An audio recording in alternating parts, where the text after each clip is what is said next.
Seorang anggota polisi negara bagian Virginia ditahan akibat tuduhan penyerangan. Setelah rekaman kamera di badan polisi menunjukkan ia melakukan kekerasan pada seorang warga kulit hitam. Di Buffalo, negara bagian New York, laki-laki berusia 75 tahun kepalanya luka parah karena didorong oleh polisi.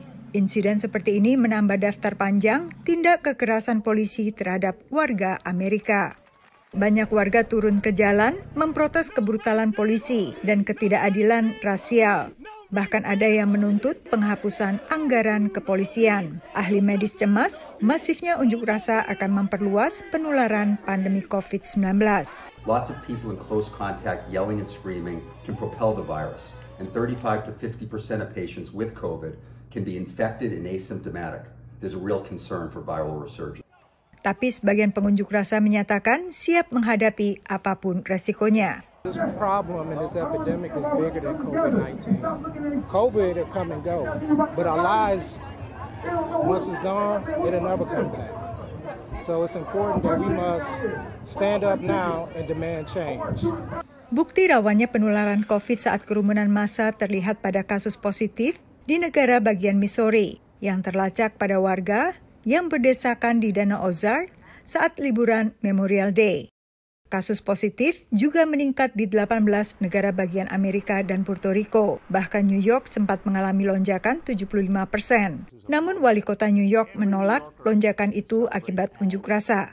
Negara bagian ini bahkan bersiap melakukan fase kedua pembukaan kembali berbagai kegiatan. We bent the curve, intended to flatten to get to a plateau, we bent it. And look at the rest of the country. Para pejabat dan pakar kesehatan menyarankan para peserta unjuk rasa untuk menjalani tes virus corona dalam waktu 1 atau 2 minggu. Karena meski sebagian besar adalah kaum muda yang mungkin tanpa gejala, namun bisa menularkan pada mereka yang berusia rawan ataupun lansia di rumah masing-masing. Terutama karena tingkat kematian warga berkulit hitam akibat COVID-19 lebih tinggi dibanding ras lainnya, menurut Pusat Pengendalian Penyakit Menular Amerika atau CDC. Data menunjukkan ada 92,3 kematian warga berkulit hitam setiap 100.000 penduduk, sementara Hispanik 74,3, kulit putih 45,2, dan Asia 34,5.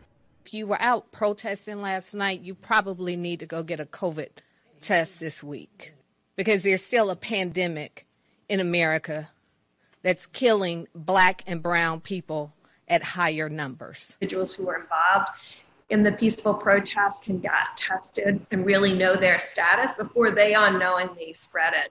Besarnya jumlah pengunjuk rasa juga berisiko bagi para petugas keamanan. Most worrisome for me in almost no cases were the police or National Guard wearing masks. Some of them had plastic shields, mostly over their helmets. So I had real concern for them standing next to one another in straight lines.